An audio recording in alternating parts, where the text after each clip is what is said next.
Today is Sunday, the 2nd of October, and this is a long-awaited update on my cancer treatment and everything else as well. 24th of September just gone was a year excuse me, since I had my initial surgery. So I think I need to do a recap because it's a long time ago for me and a long time ago for most of you as well. So I discovered a lump in my right breast in July, round about the 13th. I I tell a lie, it was earlier than that. I spoke to the doctor on the 13th of July.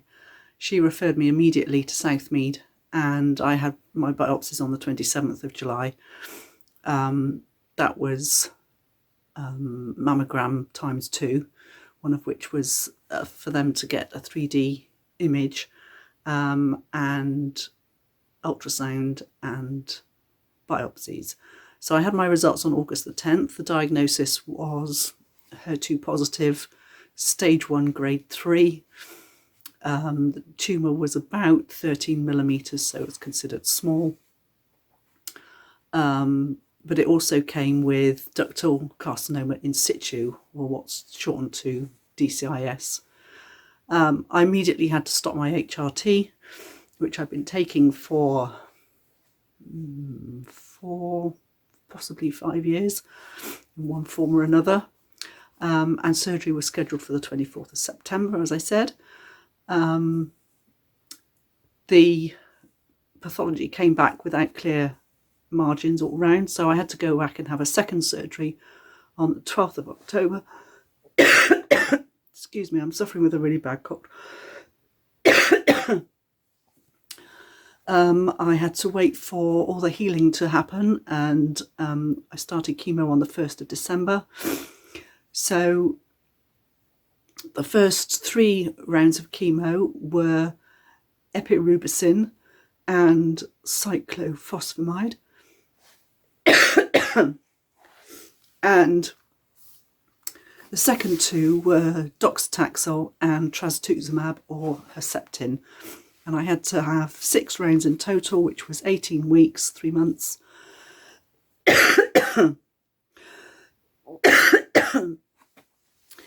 Chemo ended on the 16th of March. Excuse me. And radiotherapy was 5 or 6 sessions over Easter. Sorry, I'll have to suck a sweet, otherwise I should be coughing all over the place. So yes, radiotherapy was the 13th to the 15th of April, and also the 18th to 19th of April, so that was over Easter weekend, and also took in the 2 bank holidays as well. So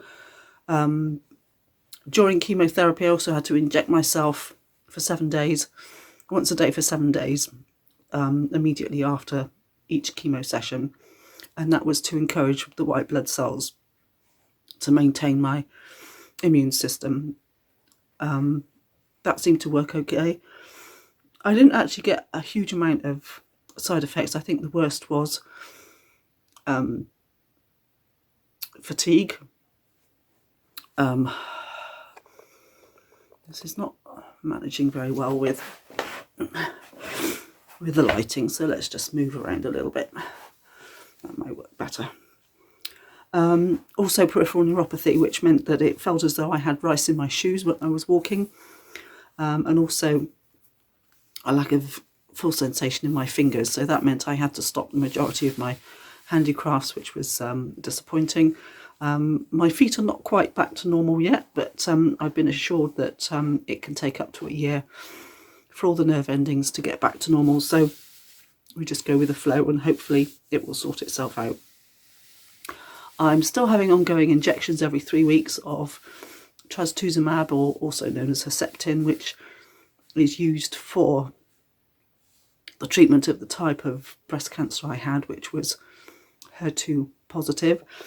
So I go, that's on a Tuesday, I have to pop in, walk over to the hospital, pop in, get jabbed, walk out again. It takes about half an hour, if that, so it's not too much of an issue. As you can see, my hair is growing. I've had one haircut to tidy up the sides, so now it looks as though it's meant to be short rather than looking as though it was a really bad haircut. So you know, things are getting back to normal, hair's growing. The nails are almost there, not quite yet, but almost there. The fatigue mostly has gone. I do have the odd time when I've been really busy or been working hard for one day or something like that. I will then get extremely tired the following day, but generally it's not too bad. I'm back working 5 days a week. I work at home for 2 days and I work in the office for 3 days, and sometimes the walk home from the office can be extremely tiring. I had a trip to London a little while back, really just to see how I managed with that. It was to be in the audience of a Radio 3 concert recording. The day went well. I travelled by train, which is always less tiring than travelling by coach. It was a good day. I managed really well.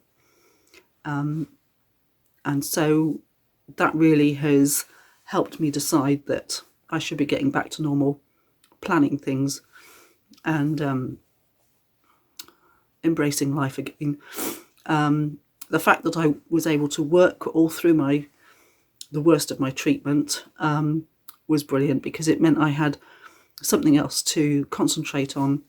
And I do feel very sorry for those people in a similar situation to me, but who for one reason or another are unable to work during their treatment time.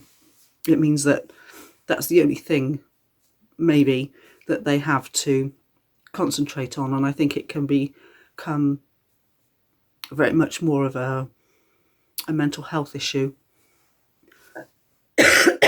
especially if perhaps they're not getting as much support as they might need at home. Bear with me 1 second.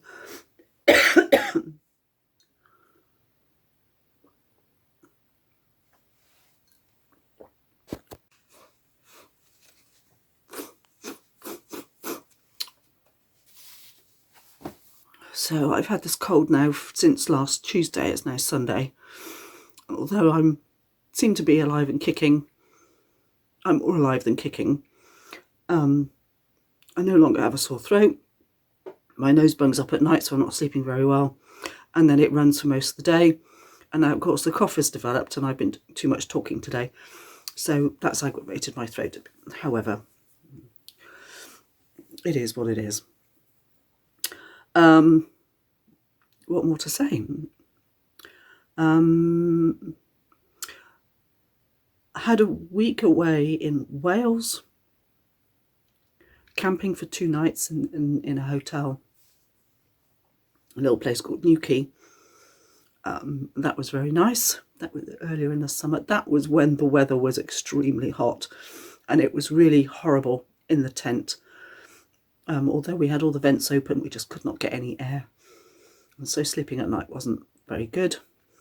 The weather did break while we were in the hotel, so by the end of the week we were sleeping a lot better.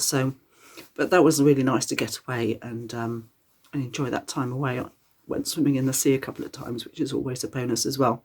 So, as I say, life is getting back to normal, whatever normal is. And we had a big family party in August as well, which was a celebration weekend. It was really to celebrate my birthday, which happened in February, but I couldn't celebrate because I was having chemotherapy the day before my birthday.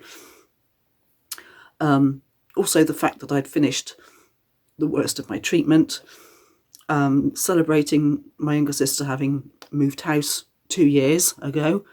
And so we had a housewarming party at the same time for her. Also, she and her husband had their pearl wedding anniversary during lockdown, so we were celebrating that as well. So we had we had 4 things then to celebrate that weekend, and I think we had 60 people through the door for whom we were catering for. It was a lovely day, the weather was good, all the children and all the animals behaved, so we had a really nice time. I was extremely tired after that, which I think is understandable, because it had been planned for, or we were planning it for quite a long time, so there was an element of stress going on there as well, making sure that everybody did what they were supposed to be doing and providing everything that they were supposed to be providing for, and having a plan B in case it all went horrible, which we didn't have to deal with, so that was good. Other than that, I've got no plans for the future. There are tentative plans to do a sponsored walk next September 2023 to raise money for the charities that we support at work, which is the air ambulances. So that's going to be a minimum of 15 miles and probably a maximum of 26 miles. So we shall have to be getting in training for that. It's going to be a work thing, so there's going to be hopefully some of my colleagues joining in as well. And that's really the next thing that I shall be aiming at. So that's September next year, in London somewhere. And so I need to find some really nice walks, circular walks preferably, that my colleagues and I can do over the coming months to get walking legs in shape, and hopefully excuse me, and hopefully have a successful walk, and hopefully not as painful as the last one. So the last one was 9 years ago, and a colleague and I walked from Winchester Cathedral to Salisbury Cathedral, which was the marathon distance of 26.2 miles. And I'd walked and regularly walked 18 miles in a day, but I'd never actually done the full 26-mile distance. So the last 8 miles of that walk were extremely painful. But it was a really nice walk. It was very well organised. There are companies that do this. Well organised with food stops and stuff on the way. And so the one that we're doing next year hopefully will be as well organised. And as it's in London, hopefully it'll be more or less flat as well.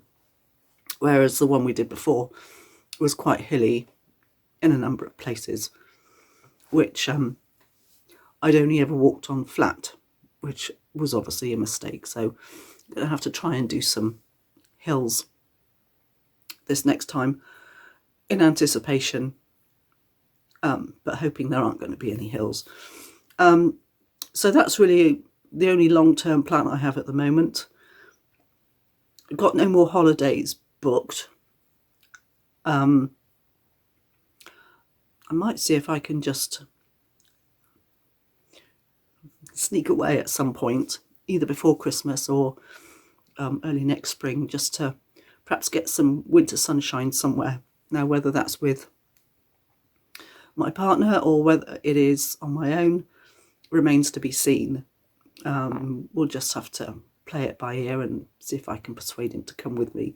I fancy Barcelona, I fancy Budapest, but we'll see. So that's the current situation at the moment. Nothing really has changed a huge amount from the last one, except I have a bit more hair. It's sort of growing. There's a bit of length there on the top, but nothing of it wants to come down this way. So everybody's been saying to me, why don't you get it coloured? And I was thinking, no, it's fine as it is. But I've realised how grey I am. Now I was pretty grey around the sides before, but whether that's more so because of chemo or whether I'm just kidding myself and it was actually that grey, I don't know. Sorry about the sniffing. my nose will not stop running. But I don't want to go darker because as the roots come through, they'll be obvious. I'm not sure whether going a lot lighter will actually suit me. I've also got a bit of a whirl there. I mean, everybody has them, but mine's just there. So at the moment, I've got hair growing in all different directions just there, and so it's all has a tendency to stick up in strange places. However, I'm not sure whether going lighter would actually be good for my rather pale and wan complexion, but the hairdresser who cut my hair, nearly 3 weeks ago now, said, yeah, you could go for a blonde-ish shade of something, and it would look quite good. It would also mean that the roots don't show quite so much as they're growing back through, unless of course they're dark roots, in which case. So I've got this dilemma. If I go darker, I'll have grey roots coming through, and if I go lighter, I'll have the dark roots coming through. So I don't know. Maybe I should go lighter and then let the dark roots grow through, so I have that sort of two-tone thing going on. I don't know. I've never been one for colouring my hair on a regular basis because it's so expensive, so we'll see how it goes. I've also had a very long conversation this afternoon with an acquaintance who I met about 3 years ago in relation to the ballroom dancing that I do, or did do. And she was diagnosed in July with breast cancer. She had her surgery in August, I think. And she has been extremely anxious about the whole situation. So I've just been on the phone with her for about 2.5 hours because she was told she wouldn't have to have chemo. And now she's been told she will have to have chemo and also second surgery. So she's not in a very good situation mentally at the moment. And so all I can do is tell her my experiences and explain to her that chemotherapy is not a nice thing to go through, and these are the various things that you might be told you have to do. You don't have to do anything. You don't even have to have chemo if you decide that that's not what you want to do. But she has decided she's going to have the chemo. She doesn't want to do it, but she has to get where she wants to be. So she's going to have the chemo.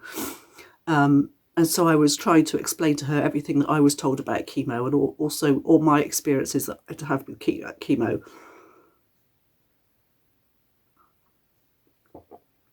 And I said to her to ask questions. She's also having a problem with body image at the moment. And I said to her, ask if there is an option to have corrective surgery once all your treatment has finished and everything has calmed down and you've healed properly.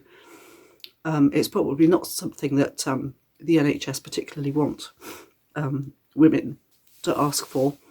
But I was told that I could have a total of 3 plastic surgery sessions if I felt I needed it, and if having in consultation with the plastic surgeon, we decided it was the thing to do. But 3 and 3 only.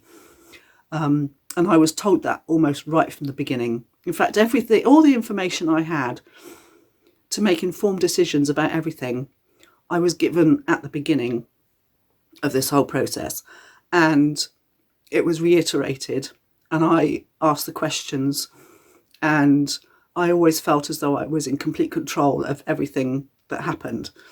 I was always told that if there's anything I don't want to do, I don't have to have it, although of course it will raise the risk of recurrence. And if there was anything I was worried about, any questions at all I wanted to ask, then just go ahead and ask them. It will be questions that have been asked of them before. And if the consultants didn't know the answer, then there was always somebody that they could refer me to who would know the answer. I've had 2 sessions with a psychologist in relation to mental health, to support my recovery and everything. I've only needed 2 sessions. I think I need more, but not in relation to the cancer. That's a complete other story, and you don't need to know about that at this time. But that's still to get sorted out as well. So from my point of view, it's been a long haul. It's not over yet. I've got another 6 months or so of treatment to go.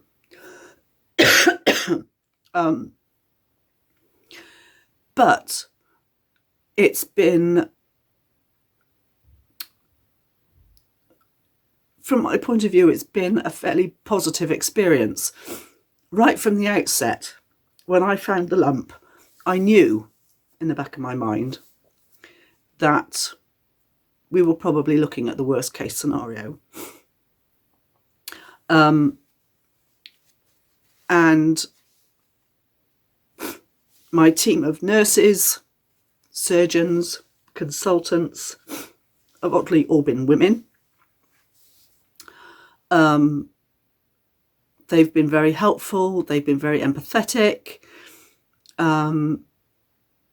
They've always said that I have an open appointment. So if I need to talk to them about anything in relation to the past 12 months and potentially the next 6 months, I just need to make an appointment, phone up, make an appointment, and they'll be happy to see me, which I think is marvellous.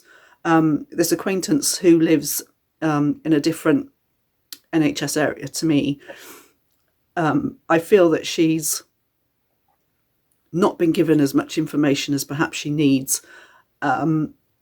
She has been on the internet and done some research, but that hasn't provided her with all the information, or it hasn't raised all the questions that she needs to ask. So I'm glad that she's coming to me to talk things through. And she's actually said to me on the phone this afternoon, I hope you don't mind, but I'm making notes so that I know what to ask about the chemotherapy when her next appointment comes up. I said, no, absolutely. I did say to her, bear in mind that different NHS trusts do things in slightly different ways, because she has to have a second surgery, but she's having her chemotherapy first. Whereas I had my second surgery and then I had my chemotherapy. So she won't be getting her second surgery for at least 6 months. It seems an odd way to do it, but there is logic to it. So it's just happening a different way round. We were also talking about wigs. So I advised her to, if she's offered a wig appointment, then take it, see what's on offer, and if she likes any of the wigs, then she can have one. If she doesn't, they might be able to provide her with some different ones, but that would be another appointment. I also said that if her hair is going to fall out, then it will probably be within the first month of starting chemo. Now she's having 6 sessions like I did. So that's 6 sessions. So that's a session every 3 weeks for 18 weeks. And that will take her through to end of January, beginning of February. And so I was just hopefully able to provide her with more information so that she could ask the questions that she needed to ask. So I got the impression that she was feeling a lot less anxious and stressed about the whole thing after our 2.5-hour chat than she was when we started. So that's good. I've joined a gym. Well, I say I've joined a gym. Part of the recovery treatment is in the Bristol area. It's known as the Energize Program, and there are a few council-run gyms. It's the Everyone Active gyms, which I think are actually national, but this program is run specifically for people in the Bristol and local surrounding area. So you go and have an assessment and you try out the equipment, and then you have a 12-week program with a trainer, and everybody on the program is there at the same time. So if we're all there, I think there's 16 of us, which is quite a lot, and we're all at different stages of our treatment, and we're not all suffering with cancer. It's a program that's available for people recovering from other types of health issues. If you've got arthritis or obesity or diabetes or various other things as well. And it's quite a nice bunch of people. We sort of get on the treadmill and we have a chat, and unless of course I'm going uphill at about 7 kilometers an hour, which I think is the speed I need to do a kilometer in 10 minutes. So if I'm going uphill at 7 kilometers an hour for 10 minutes, I don't have a lot of breath to actually have a conversation with anybody. So I do cardio, and I do resistance as well. So I do leg press. I've got a thing that I pull out from behind. I've got a thing that I pull from in front. I go on the cross trainer, which is quite fun. And there's also what they call the arm bike as well.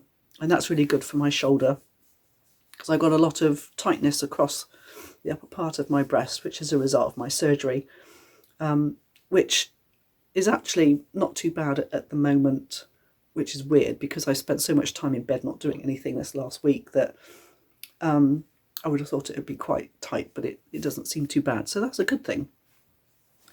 At the end of the 12 weeks, we are then offered half price membership for 6 months.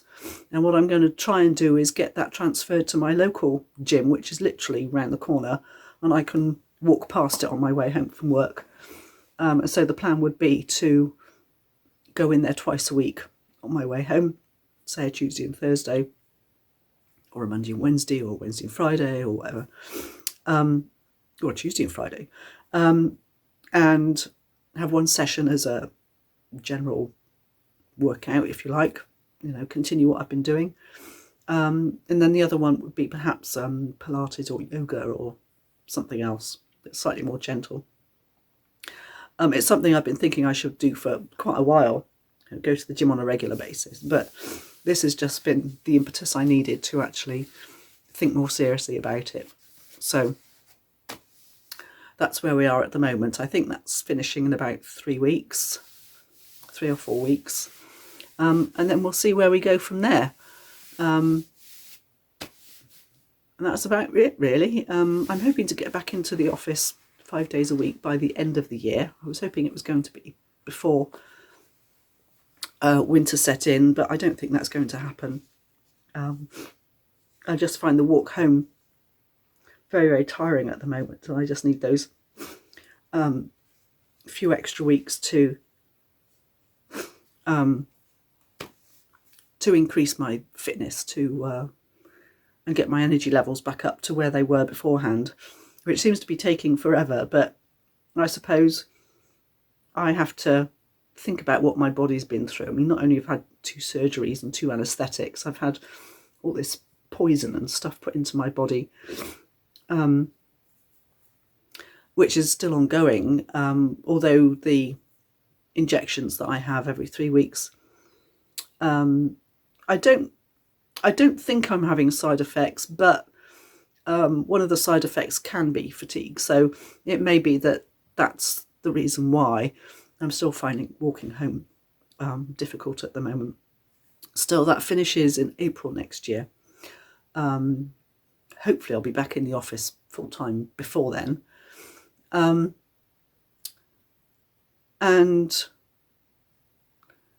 we'll see what happens, is all I can say. The team have been brilliant. GP practice hasn't been quite so brilliant. I would have thought that there was an obligation for them to keep in contact with me all through this, which they haven't done, but then I haven't felt any obligation to keep them in the loop either. So what I might do is see if I can get an appointment with the GP who referred me a year ago, over a year ago, and have a good old chat with her about it. Well, as far as we can in 10 minutes. Just so as a way of saying, thank you for being on the case and getting me sorted out so quickly. I know there's a lot of younger women in particular who have great difficulty persuading their GPs that there is something more sinister going on than just an abscess or something like that. I mean, the difference is that a tumour doesn't hurt, whereas an abscess does. Or if you have a cyst, sometimes they will hurt. They don't feel like a tumour. If you feel a tumour, you know it's a tumour. It's irregular. It's hard. It's usually in a place where cysts and other things don't appear. That's not always true. A cyst is very circular. It's slightly squishy. If you have an abscess, well, that's painful. You'll know you've got an abscess because that's painful. And all I can say to everybody who might be watching this at any time, if you suspect there is something wrong with your body, go to your GP or your primary care provider and insist that the tests are done, or you are referred for tests to be done. You may think, or they may think, that you are wasting their time, but ultimately it's going to save, in this case, the NHS a lot of money in the future if it's sorted out now, rather than 5 years down the line when it has become a far more serious and life-threatening situation. And so you can get your mind put at rest one way or another much more quickly if you do it now. Don't delay. And if that means that you ultimately have to pay for private tests, do it. I know you don't want to, and a lot of people haven't got the financial wherewithal to be able to do that. But if it means that you get the tests done that need to be done, then do it. That's all I can say. If you're in a situation where, like I was a year ago, and you are offered the help of a Macmillan nurse, go for it. They are brilliant. If they don't know the answer to your question, they will find out and they will phone you back. Where I go and get my chemo, there is a team of Macmillan nurses there all the time, and they are happy to sit down and have a chat with you. So take advantage of that. They've been there. They've had the training. They have the knowledge from the people that they speak to, such as me, of how the situation affects people in different ways. So they will be able to advise you, or just talk to you, or say, well, in this person's experience, this happened, and in that person's experience, something else happened, or it may not be as bad as you think it is, or if it's worse than you think it is, and come and talk to us and we can point you in the direction for any additional support that you may need. They are there. They're brilliant. They provided me with additional physiotherapy when I needed it. They provided me with all sorts of things, which I didn't know was available. You phone up. I phoned up my dedicated nurse, and she said, "Oh, well, I'll ask somebody to give you a phone call." So the Macmillan nurse gave me a phone call. We had a bit of a chat. She said, "Oh, I'll put this in the post to you," or "Yes, I'll get a physio appointment sorted out." And it wasn't any trouble for them. So don't be afraid to ask for assistance. It's there. They can even provide you with a small financial grant if you are having financial difficulty with paying your bills, your mortgage, anything, you can use it for that. It's one-off, it's not a huge amount of money, but you do have to go through a process that looks at your own finances. If you're already on a benefit of any description, then it's almost a shoo-in, and there won't be any real issue. You will get the grant, and you don't have to pay it back. Nothing. I went on a course called Living Well with Cancer. I mean, I don't have cancer anymore. And a group of 5 other women, I think. And we're all planning to meet up. It was online, but we're planning to meet up hopefully before Christmas. One of the women has just had to have some additional surgery. So we're waiting for her to come back to us to say, yes, she's well enough, she feels good, and we're going to meet up. So that'll be nice to actually see everybody face to face rather than on a computer screen. So, you know, there are good things that can come out of these rather frightening situations. So, I mean, potentially a whole group of new friends, encouragement to go out and exercise with these new friends. They all like aqua aerobics. I can't actually get to one at a time unless I take time out for my working day. I don't really want to do that. So from my point of view, as I say, it's been a good and positive experience. I mean, not one that I particularly wanted to experience, but it hasn't impacted on me as much as it could have done potentially, either health-wise or mental health-wise or anything else. It's slowed me down. I felt as though I couldn't really plan anything too far in the future because I didn't really know what the potential, I don't know, issues might have been. You know, it might have meant that I had to have some sort of other treatment for 3 months. And so I felt that I can't plan things particularly. But now that I'm getting to the point where I'm due my follow-up mammogram, which I need to make an appointment for, and my injections have a finite date. I haven't actually had that finite date yet, but I know it's going to be about April next year. I feel that I can actually start planning things for the future, which is great. I want to go back to my handicrafts, which I haven't been able to do for the majority of the time.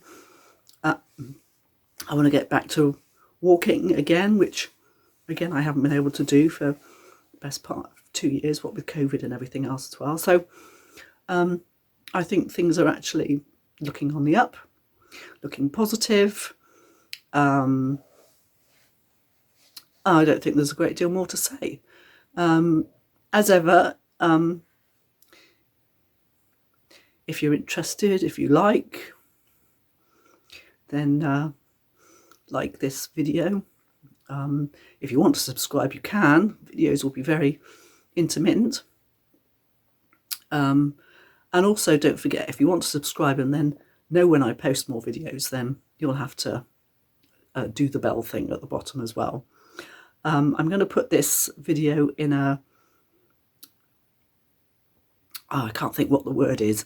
It's where you can find all the related videos on this in the same place. What do you call it? I don't know. I can't remember. If you have any questions at all, then I'm happy to answer them if I can. If I can't, then I'll do my best to find or point you in the direction of where you can find the answers. And if there's anybody in the same situation that I've been in and wants to have a frank chat about it, then let me know. I'm quite happy to spend as much time as necessary guiding you through, based on my experiences, which will probably be completely different to yours. But I know a lot of people find the idea of cancer scary. It can be scary, but it needn't be scary. So, as I say, if you want to chat to me about it, then contact me, and hopefully we can arrange a chat. So that's all for now. I'll try and remember to do another one once my chemo is fully finished, so that will be April next year. If I have anything to say before that, then obviously I will do one earlier, but don't expect one from me on this subject for quite some time. So I'll sign off now. Bye bye.